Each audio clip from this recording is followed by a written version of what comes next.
Naquela casa, em Itumbiara, o silêncio não começou com os disparos. Ele começou antes. Começou nas conversas que já não terminavam do mesmo jeito, nas tensões que ficaram sem nome, e em uma madrugada que, para duas crianças, deveria ser apenas mais uma noite comum. Horas depois, aquela casa se tornaria o centro de uma das tragédias familiares mais difíceis de entender nos últimos tempos. E, como acontece em muitos casos assim, as respostas rápidas vieram antes das perguntas certas. Preste atenção. Este é mais um caso do 9mm. Na madrugada de 12 de fevereiro de 2026, o então secretário municipal de Itumbiara, Thales Machado, atirou contra os dois filhos dentro da própria casa e, em seguida, tirou a própria vida. Miguel, de 12 anos, morreu ainda no local. O irmão mais novo, Benício, de 8 anos, chegou a ser socorrido com vida. Ele passou por cirurgia, foi internado em estado gravíssimo e lutou por alguns dias. Mas a cidade ainda tentava entender a primeira perda, quando veio a segunda confirmação. Benício também não resistiu. A tragédia que já era devastadora se tornou ainda mais irreversível. Na noite anterior ao crime, segundo relatos reunidos pela investigação e por pessoas próximas, nada externamente indicava que aquela rotina terminaria daquela forma. Em algum momento, uma mochila foi separada, possivelmente para a escola do dia seguinte. Um gesto simples, automático, quase invisível. Hoje, aquela mochila permanece, mas quem iria carregá-la não volta mais. A Polícia Civil de Goiás segue tratando o caso como uma ação individual do próprio autor. Até o momento não foram divulgados indícios de participação de terceiros. O inquérito depende de laudos finais e depoimentos complementares, mas existe a possibilidade jurídica de arquivamento após a conclusão, justamente porque o principal investigado morreu no local. Isso significa que algumas respostas talvez nunca venham de forma definitiva, mas um elemento específico acabou influenciando fortemente a reação pública ao caso. Uma carta. Após o crime, veio à tona uma mensagem atribuída a Thales Machado. No texto, ele menciona sofrimento emocional intenso, fala sobre o relacionamento e afirma ter descoberto uma traição da esposa. Em tom de despedida, pede perdão e demonstra forte abalo. A divulgação dessa carta mudou imediatamente o clima nas redes sociais. Parte do público passou a direcionar acusações contra Sara, mãe das crianças. E é aqui que este caso exige um cuidado que vai além da superfície, porque existe uma diferença profunda entre o relato deixado por alguém em um momento extremo e aquilo que uma investigação consegue comprovar com evidência. Até agora, não há conclusão oficial que atribua responsabilidade criminal à mãe pelo que aconteceu. Mesmo assim, o julgamento virtual começou rápido. Segundo informações apuradas, Sara estava em viagem a São Paulo quando tudo aconteceu. Ao receber a notícia, retornou imediatamente para Goiás. Dias depois, ela divulgou uma carta pública. Disse estar com a alma despedaçada. Falou que perdeu os filhos, a família e parte de si mesma.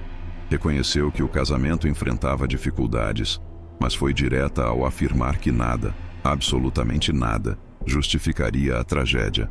Ainda assim, a reação de parte do público foi dura. Durante o velório de um dos meninos, Sara chegou a ser hostilizada por pessoas presentes e precisou ser retirada sob escolta. Esse talvez seja um dos pontos mais sensíveis de toda essa história, porque além da violência que destruiu a família, surgiu uma segunda onda de violência, a do tribunal da internet.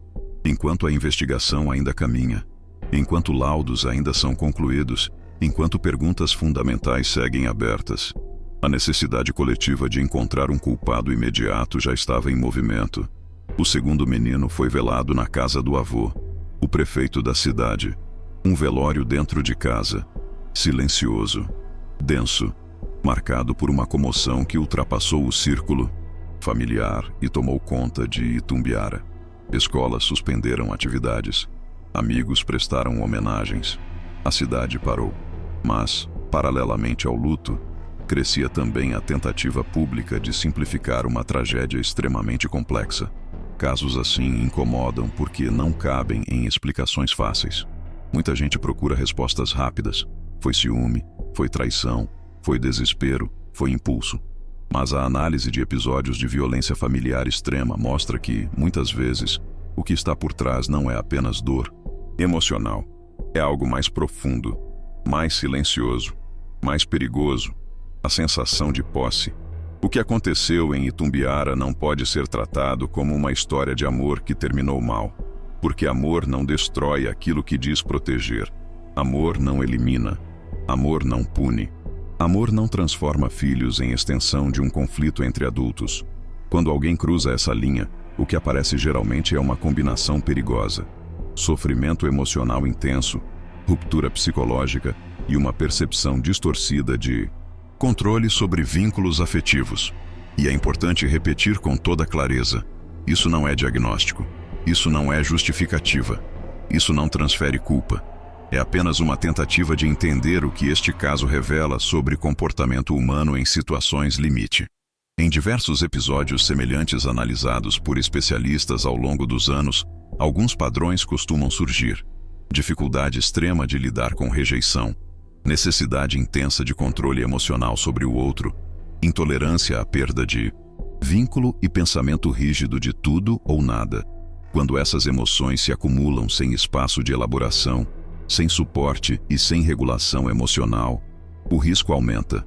E quase sempre, antes da ruptura final, existe silêncio. Silêncio dentro de casa. Silêncio nas conversas interrompidas. Silêncio nos sinais que parecem pequenos demais para preocupar, até que deixam de ser. Talvez por isso este caso provoque tanta reação, porque ele obriga a encarar uma pergunta desconfortável: em que momento relações deixam de ser vínculos e passam a ser tratadas como posse? E mais, por que, diante de uma tragédia tão brutal, a sociedade sente tanta urgência em apontar um culpado imediato, mesmo antes da conclusão oficial? Será que ainda confundimos sofrimento com autorização para julgar? Será que ainda romantizamos comportamentos possessivos como se fossem prova de amor? E quantos sinais passam despercebidos todos os dias em famílias que, por fora, parecem absolutamente normais? Agora eu quero ouvir você. Mas responda com responsabilidade. Na sua visão, a divulgação da carta deixada por Thales influenciou o julgamento público contra Sara? A sociedade ainda minimiza sinais de posse dentro dos relacionamentos? Que alerta real essa história deixa para quem está assistindo agora? Escreve aqui nos comentários. Eu leio todos, e a sua reflexão pode ser exatamente o alerta que alguém precisa hoje. Se você acompanha investigações que vão além da superfície, se você observa não só o que é dito, mas, principalmente, o que fica em silêncio, segue o canal. Porque aqui no 9mm cada caso não termina na manchete. Ele começa nela.